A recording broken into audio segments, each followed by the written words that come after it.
I'm standing in the lobby of a glass tower in downtown Chicago, holding an envelope that contains a check for $63,000, and my hands are shaking so violently that the paper rattles.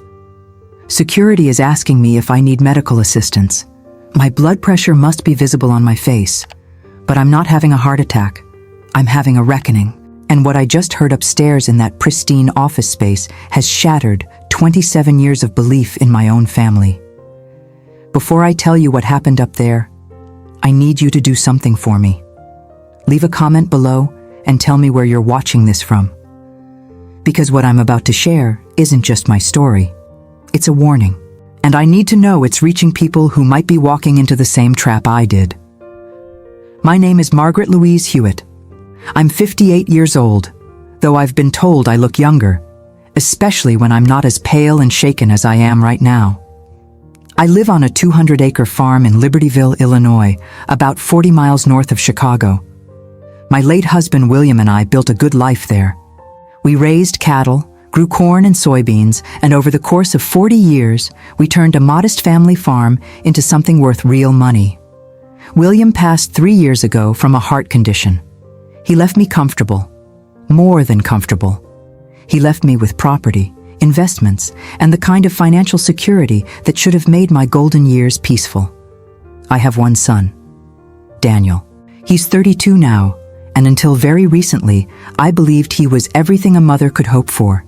Smart, educated, respectful. He went to Northwestern University, studied finance, and seemed to have his head on straight. 6 years ago, he married a woman named Vanessa. She came from a different world than ours. Urban, polished. She wore designer clothes and had a master's degree in business administration. She worked in corporate consulting. I'll admit, I was intimidated by her at first. She was so sleek, so confident, so different from the women I knew in our farming community. But Daniel loved her, and I wanted to support my son's choices. So I opened my arms. I opened my home. And God help me, I opened my wallet. It started small, as these things always do. 6 months after their wedding, they mentioned they were looking at condos in Lincoln Park. Nice neighborhood, expensive. They were a little short on the down payment. Could I help? I wrote a check for $80,000. I called it an early inheritance. I told Daniel it was an investment in his future. He hugged me. Vanessa smiled and said I was the most generous mother-in-law she could have asked for. Then came the car. Vanessa's lease was ending, and she wanted something more professional for client meetings. A Mercedes. Could I co-sign? The payments were steep, but I helped. Then Daniel's student loans were crushing them. Could I pay them off? Another $45,000. I did it. Then they wanted to renovate the condo. New kitchen, new bathrooms. Could I loan them the money? $63,000. I transferred it without hesitation. Every time it was framed as a loan. Every time there were promises of repayment once their careers took off, once they were more established, once Vanessa's consulting firm became more stable. And I believed it. Because Daniel was my son. Because family helps family. Because what else was I going to do with the money? Take it to the grave? 3 weeks ago, Vanessa called me with exciting news. She was opening her own consulting firm. She'd secured office space in the Loop, hired 2 associates, and was launching officially with a celebration event. She wanted me there. She said it meant the world to her that I would come and see what my support had helped her build. She sent me a formal invitation, elegant cardstock with gold lettering. I was touched. I thought maybe this was the turning point. Maybe this was when they'd finally become independent. Maybe this was when our relationship would shift from me as the bank to me as simply the mother and mother-in-law. I drove into the city yesterday afternoon. I don't go into Chicago often anymore. The traffic makes me anxious, and parking is a nightmare. But this felt important. I wore my best dress, a navy blue sheath that I'd bought for William's funeral and had only worn twice since. I even stopped at a department store and bought a new blazer. Cream-colored, expensive. I wanted to look presentable. I wanted Vanessa's colleagues to see that the woman from the farm wasn't some country rube. The office was on the 34th floor of a building on Wacker Drive, all glass and chrome. I rode the elevator up with a group of young professionals in sharp suits, and I felt every one of my 58 years. But I held my head high. I'd paid for this moment after all, in more ways than one. The elevator doors opened directly into Vanessa's office suite. The space was stunning. Modern furniture, exposed brick on one wall, a conference room with floor-to-ceiling windows overlooking the river. There were maybe 40 people there. Young, stylish, holding wine glasses and small plates of catered food. Jazz music played softly in the background. I spotted Daniel immediately. He was standing near the conference room, talking to a woman in a red dress. He saw me and waved, but he didn't come over. That should have been my first sign. Vanessa appeared almost immediately. She looked radiant in a white pantsuit, her dark hair pulled back in a sleek bun. She greeted me with air kisses on both cheeks, the kind of gesture that always made me feel like I was play-acting at sophistication. "Margaret, you made it. I'm so glad you're here. Come, let me introduce you to some people." She guided me into the crowd with one hand on my elbow. We approached a group of 3 people, 2 men and a woman, all probably in their mid-30s. "Everyone, this is my mother-in-law, Margaret. She's visiting us from the farm." The way she said "the farm" had a particular tone, not quite condescending but close, like it was quaint, cute, remote. One of the men, tall with wire-rimmed glasses, extended his hand. "Pleasure to meet you. Vanessa's told us so much about the family support that made this possible." I shook his hand, smiling. "Well, I'm just happy to see her doing so well."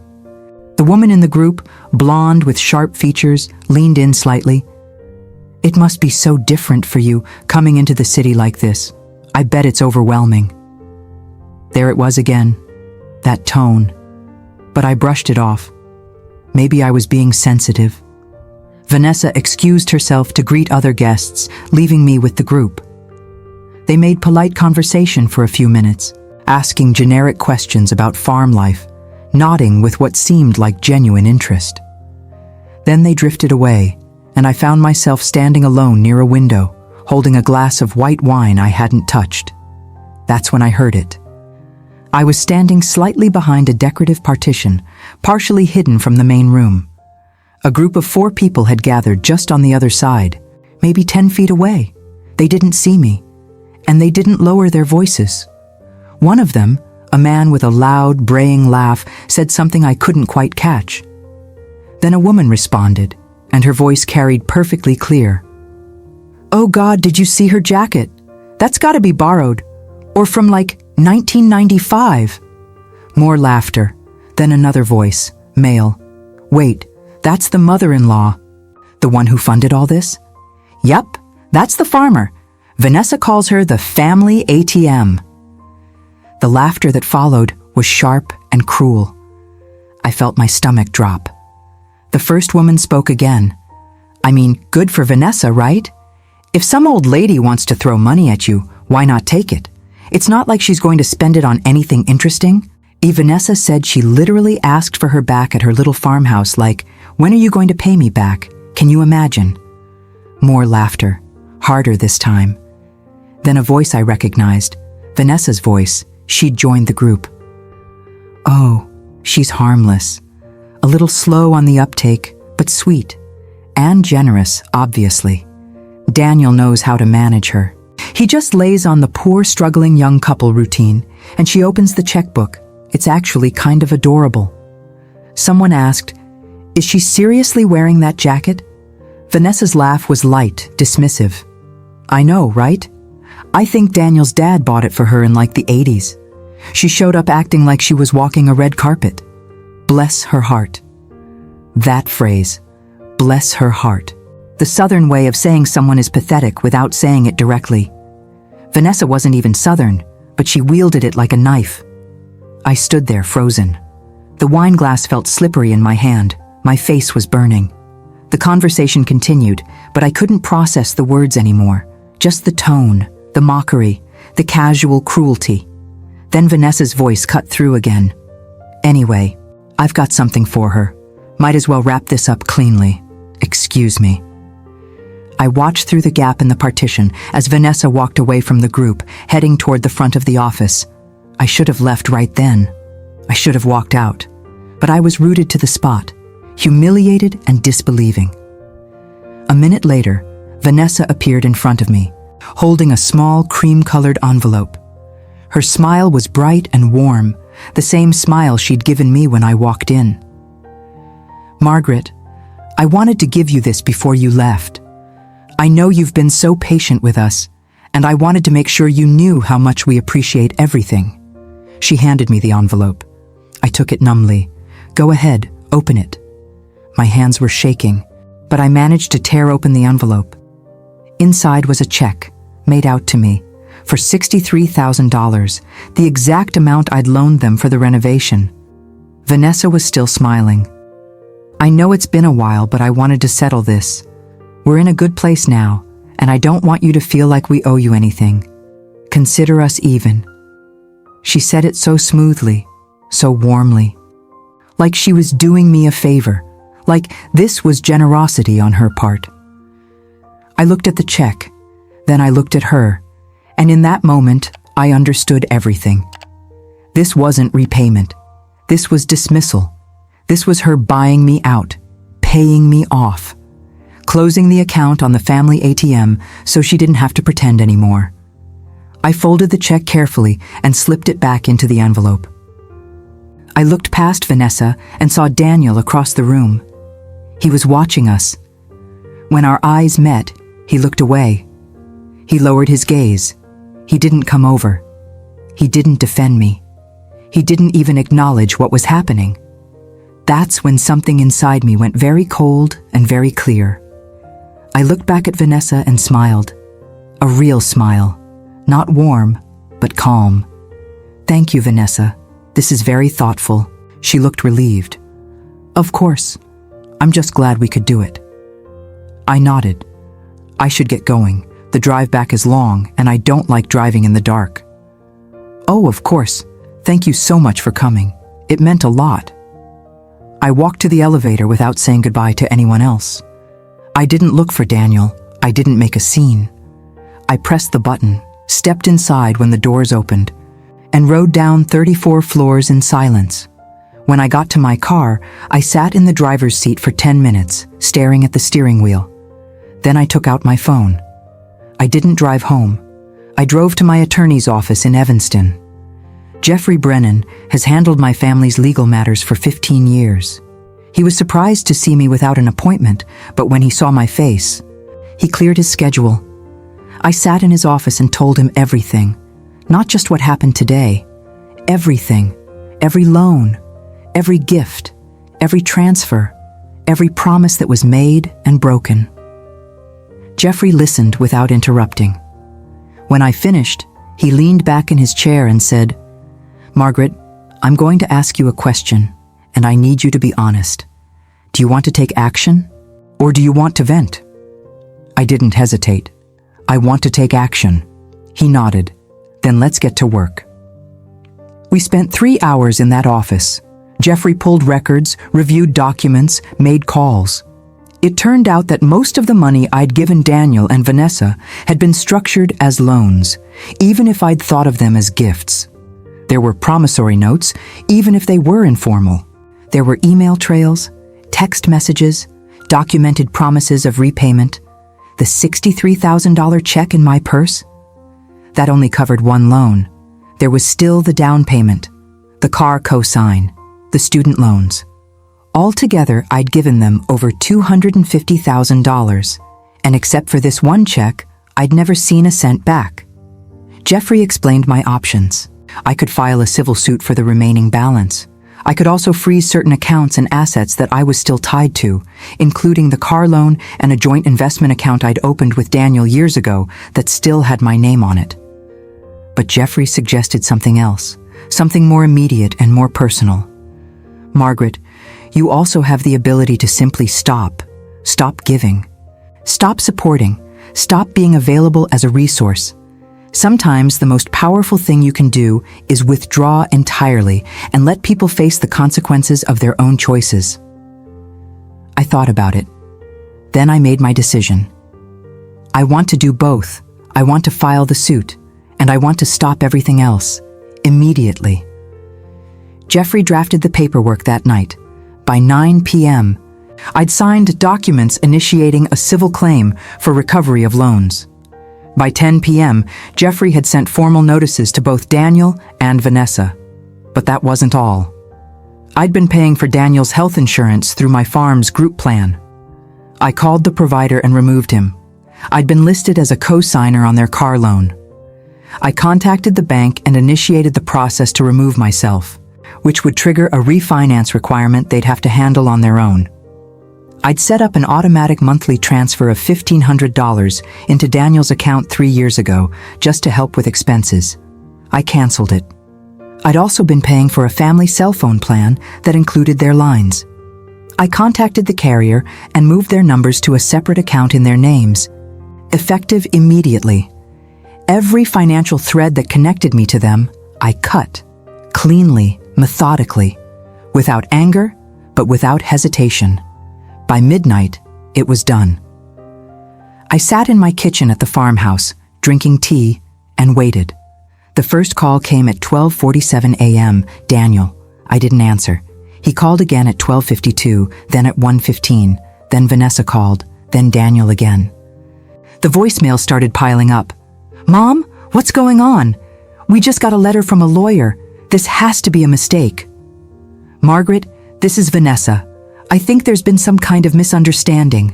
Can you please call us back?" "Mom, seriously, pick up. We need to talk about this. This is insane." I deleted them without listening all the way through. At 2:30 a.m., someone started pounding on my front door. I looked through the window and saw Daniel's car in the driveway. I didn't open the door. He knocked for 10 minutes. Then he started calling again. Then he started texting. "Mom, I'm outside.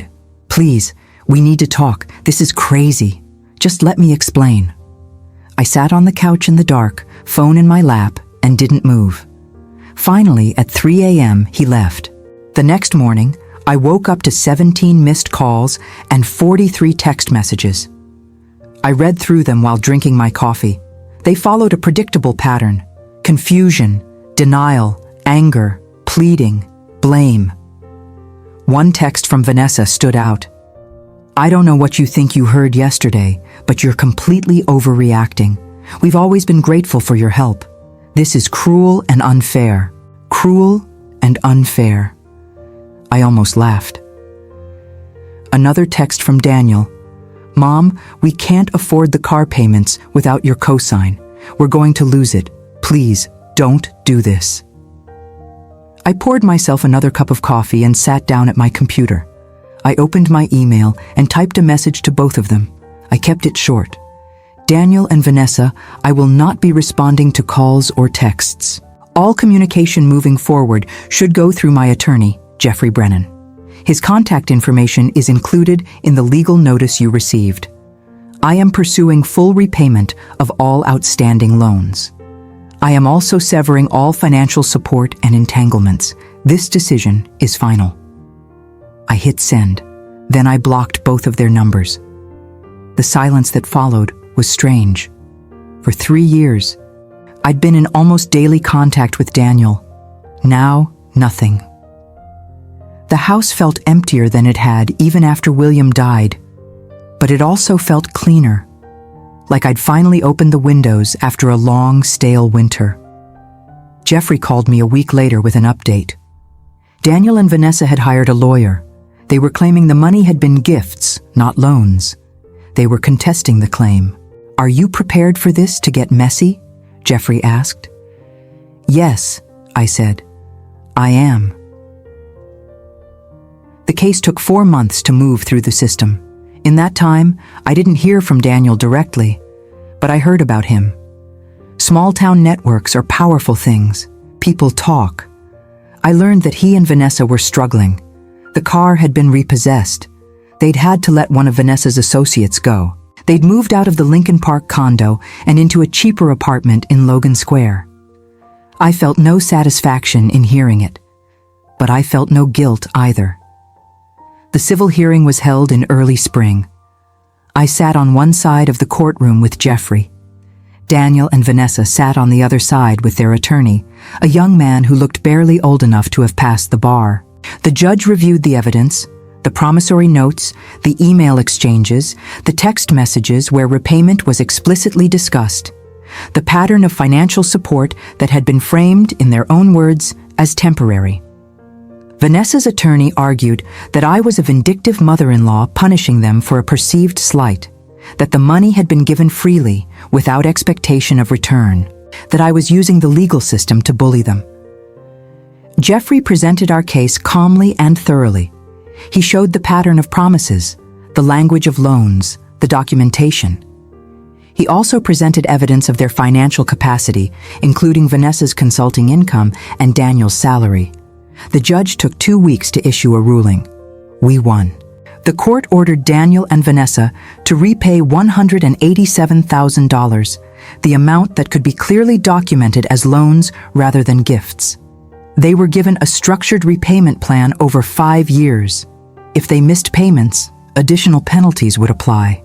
I sat in Jeffrey's office when he called to tell me the news, and I felt nothing. No triumph, no relief. Just a hollow kind of closure. "Margaret," Jeffrey said gently, "you did the right thing. You protected yourself. You held them accountable." "I know," I said, "but it doesn't feel like winning." "It's not supposed to," he replied. "Justice rarely feels like victory when it involves people you love." That evening, I was sitting on my porch, watching the sun set over the fields, when a car pulled into my driveway. My heart jumped, but it wasn't Daniel. It was my neighbor, Carolyn, a woman in her 70s who'd lived on the adjacent property for decades. She got out of the car holding a casserole dish. "I heard," she said simply, "and I wanted you to know you're not alone." We sat on the porch together, eating her chicken and rice casserole, and she told me about her own daughter who'd borrowed money for years and never paid it back, who'd stopped calling when the money stopped flowing.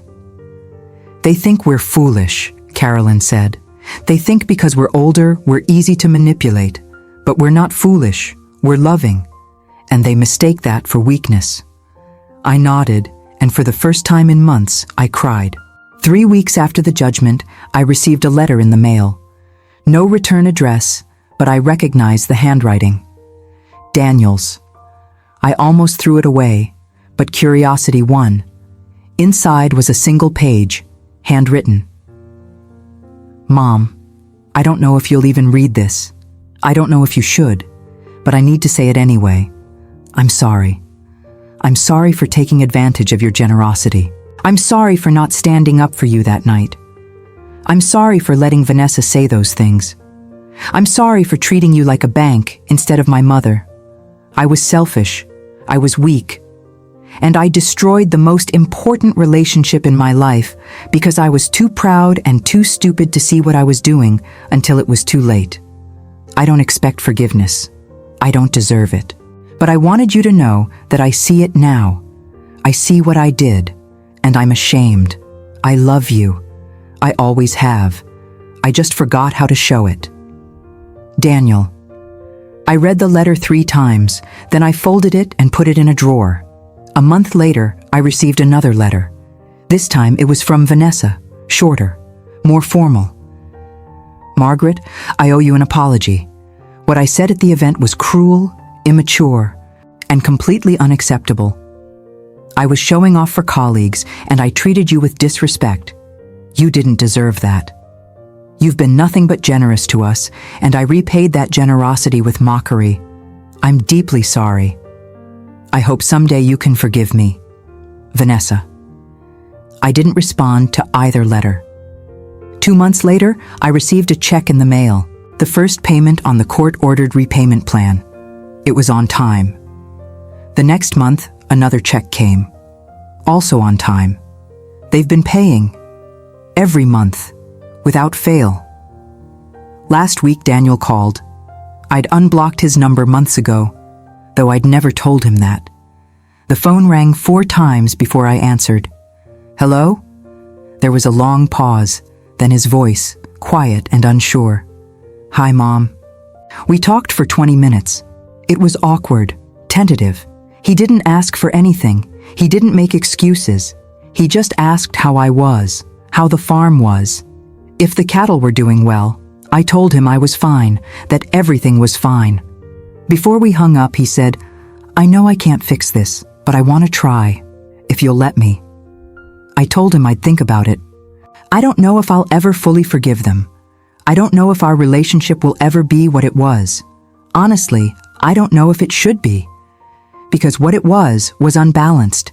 It was me giving and them taking, and I don't want to go back to that.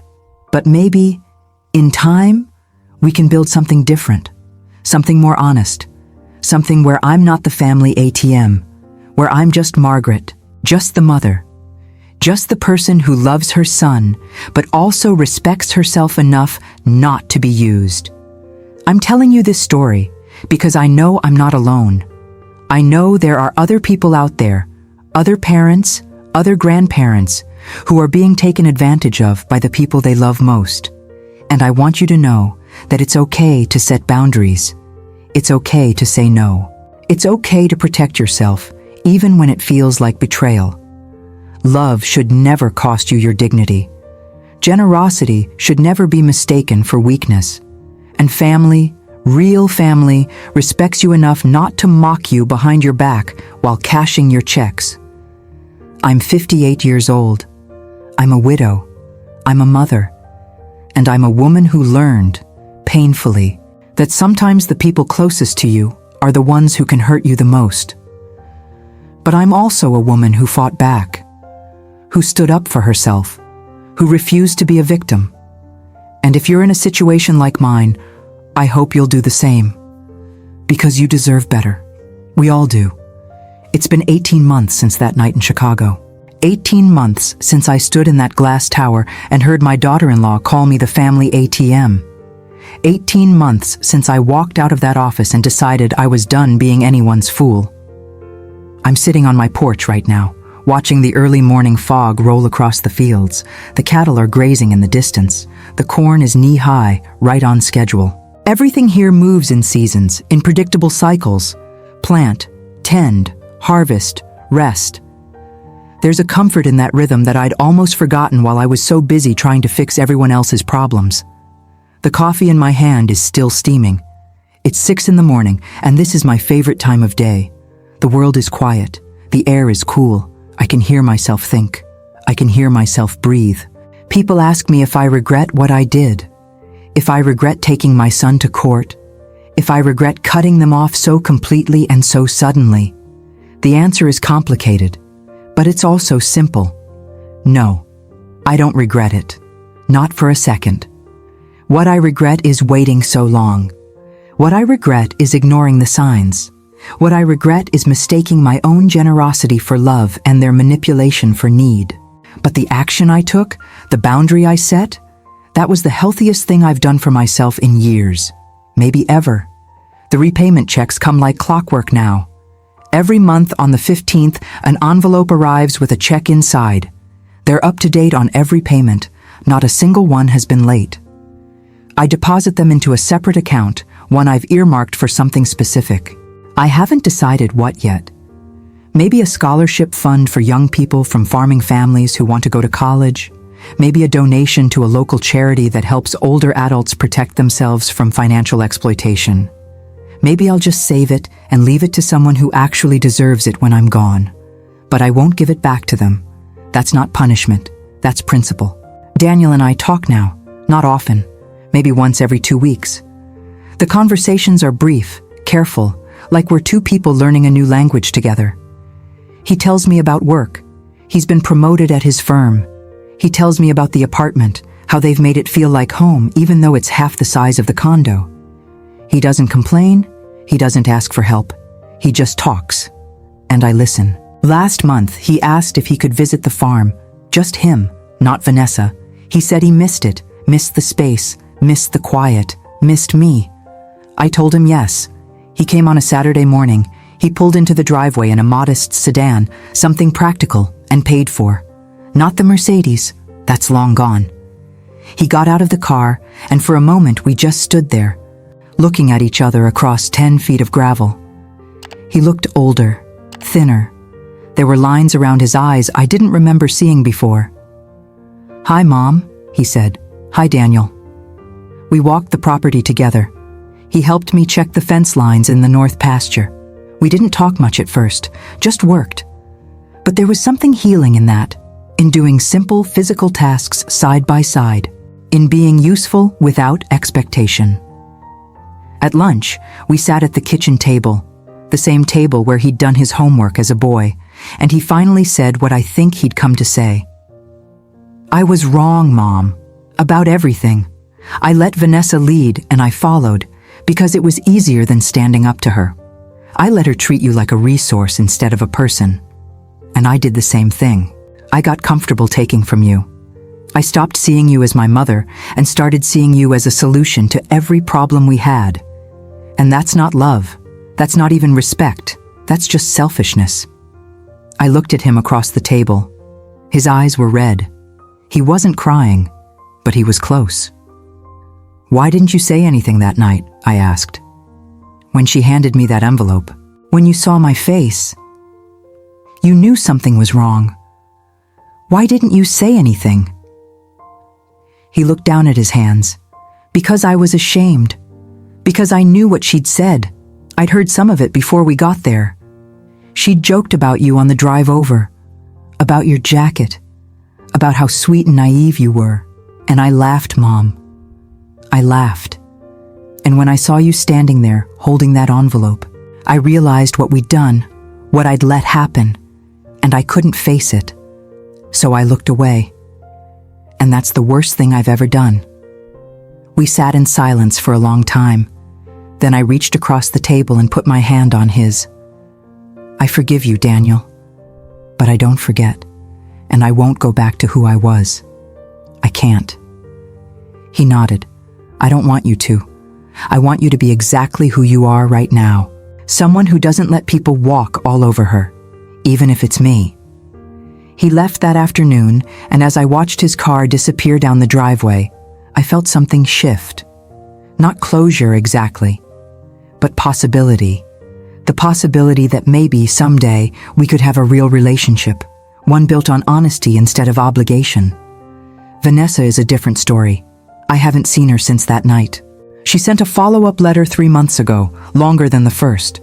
She explained that she'd grown up in a family where money was always tight, where showing weakness was dangerous, where you had to fight for every advantage.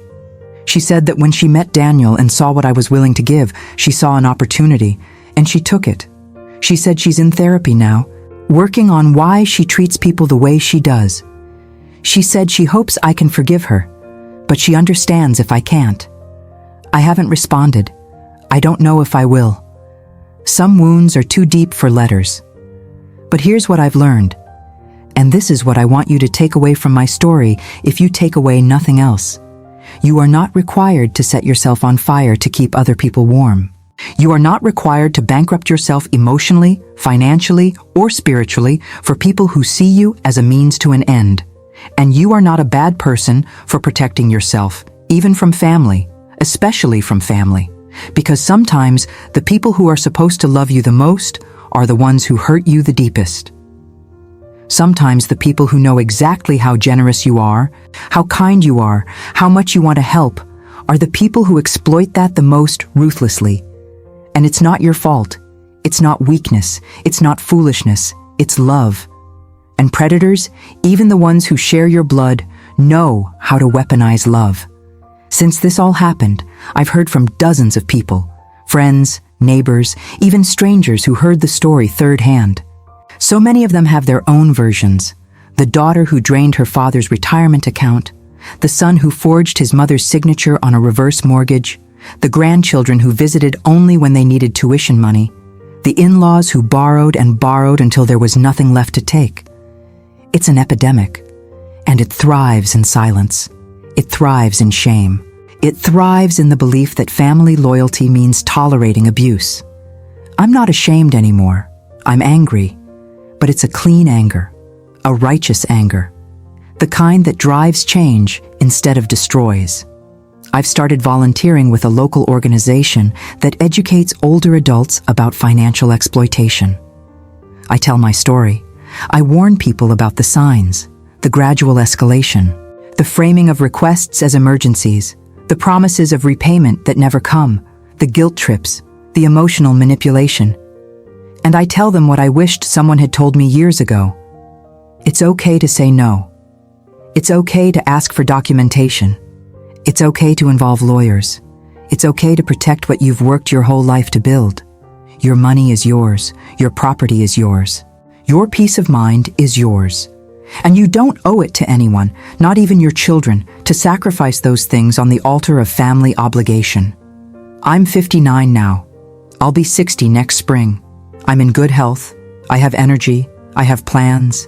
I'm thinking about traveling. Maybe Scotland, maybe New Zealand. Places William and I always talked about but never made it to. I'm thinking about writing a book. About all of this. About financial abuse in families. About how to recognize it, how to stop it, how to heal from it. I'm thinking about living. Really living. Not just existing as a resource for other people. The farm is thriving. I hired a part-time manager last year, a young man from a neighboring county who knows cattle and loves the work. It's freed up my time, given me space to breathe, to think, to be something other than a caretaker. I've even started dating. Nothing serious, just dinners with a retired teacher from town. His name is Robert. He's kind. He's funny. He doesn't need anything from me except company. It's refreshing. It's light. It's uncomplicated. This is what life can be when you stop letting people drain you dry. I don't know what the future holds for me and Daniel. I hope we can rebuild something real. But if we can't, I'll survive. I'll be okay. Because I've learned the most important lesson of my life. I don't need anyone's approval to protect myself. I don't need anyone's permission to set boundaries. And I don't need anyone's understanding to know my own worth. I am Margaret Louise Hewitt. I am a widow, a mother, a farmer, and a survivor. I am 59 years old, and I am just getting started. If you're watching this, and you see yourself in my story, please hear me. You are not alone. You are not weak. You are not foolish. You are a person who loved deeply and was taken advantage of. But that doesn't have to be the end of your story. You can fight back. You can set boundaries. You can say no. You can protect yourself. And you can build a life where you are valued, not for what you can give, but for who you are. It won't be easy. It will hurt. You will lose people. You will lose relationships you thought were foundational. But what you'll gain is yourself, your dignity, your peace, your future, and that, I promise you, is worth more than any amount of money you could ever give away. The sun is fully up now. The fog has burned off.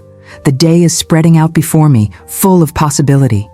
I have work to do, fences to check, cattle to tend, a life to live, and I'm going to live it on my terms, with my head high, with my heart protected, with my boundaries intact, because I am not the family ATM. I am not a resource to be exploited.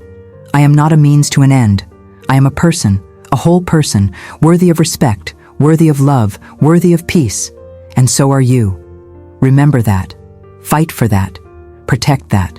No matter what it costs, no matter who you lose, no matter how hard it gets, you are worth it. I promise you, you are worth it.